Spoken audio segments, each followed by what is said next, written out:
by 2030, the connections will start to be made between artificial intelligence and the human brain.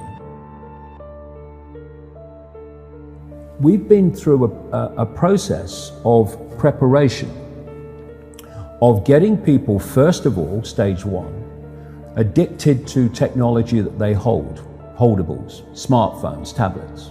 That's basically achieved. You just have to walk through a city and you see the addiction. And they're targeting specifically the young. Why? Because the young of today and the children of today are going to be the adults when they want to bring this AI connection in full blown. For that to happen, they have to get people addicted to technology to the point where they'll accept it and where it's the most natural thing in the world.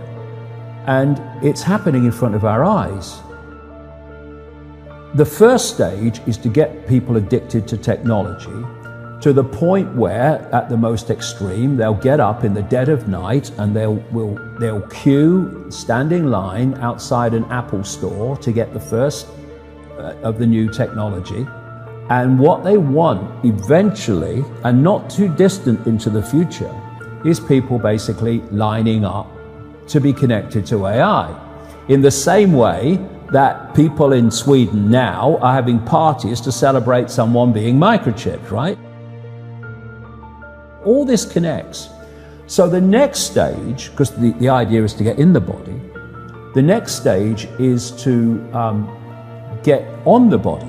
So we went from just holdables, we went to wearables, we went to Bluetooth and Google Glass and Apple Watches and all these other gadgets that go on the body now. Even what they call electronic tattoos that are basically microchips on the skin. And the next stage is to go in the body, which is already starting in places like Sweden.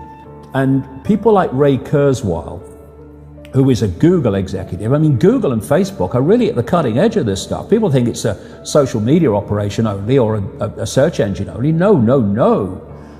This whole Google group now, which is given the name Alphabet, are absolutely at the cutting edge of this whole AI technology. So is Amazon. Amazon's got contracts worth hundreds of millions of dollars with the CIA and the Pentagon for cloud services and stuff. Yeah, they have massive data services. Massive, yeah. The consumers don't see. So the idea is to take this on. And what Kurzweil is saying, and he claims an 80% success rate in his predictions of incoming technology and when it will come in. But, if you know when it's going to come in, then you've got a great chance of predicting it, haven't you? It's like, if you know when a stock market's going to fall because the people you are connected to are going to make it fall, well, you're going to get out just before it falls, and you're going to get in just before you know they're going to push it up. You don't have to be, Nostradamus if you know the script. This is the sales pitch, and this is why they're telling you. The sales pitch is, when we connect to artificial intelligence, we'll be superhuman. That's what the sales pitch is. That's his sales pitch. Right. That's going Siri, to be the sales pitch. Alexa, all these things. Yeah. What you've got is the idea that connect to AI and you'll become superhuman intelligent. No, you'll become subhuman intelligent. You'll become a vehicle for artificial intelligence. And whoever controls artificial intelligence will control the perceptions of every mind that it's connected to. If you're going to make a physical connection with AI, you're not going to do that on a mass scale until you've made a psychological connection. And there is a process, a psychological process, which is known as preemptive programming. Preemptive programming is this. You're going to usher in a world that is so different, so dramatically different to what anyone's been used to, that you're going to have an obvious resistance purely by the chasm of difference between the world people are used to and the world you're taking them into. A resistance that says, hold on a minute, you want to do what? What? So you prepare them for it through preemptive programming. You put out a stream of movies out of elite-controlled Hollywood. You put out television programs, you put out books, you put out all these things that basically portray the world you want to take people into. This is why you've seen so many movies about control by robots, control by technology, of synthetic humans. You have the dystopian society being portrayed and portrayed and portrayed. And what that's doing, it's making the subconscious, to an extent the conscious mind, familiar with the world you want to usher in. So when you literally start to bring it in, there's not that chasm that there would have been before.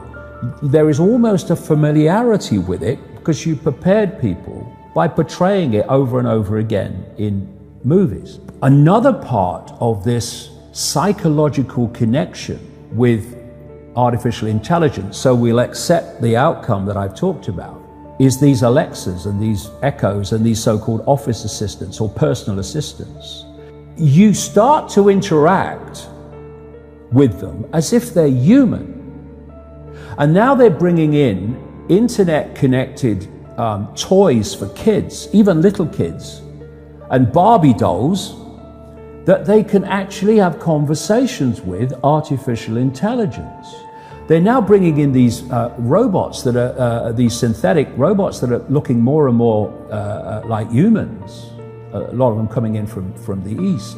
And this is a whole psychological process of familiarizing us with artificial intelligence, to getting people to interact with it until it becomes the most natural thing in the world.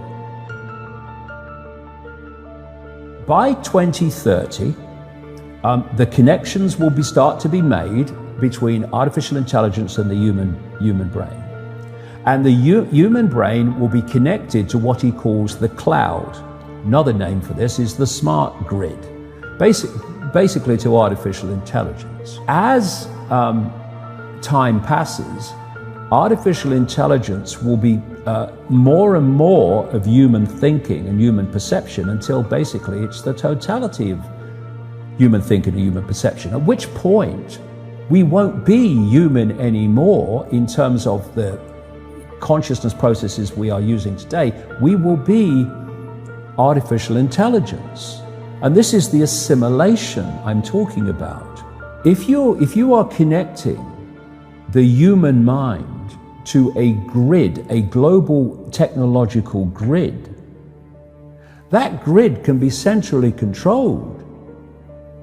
It will take at the center point very, very few people to run it, and even fewer to decide how it's run.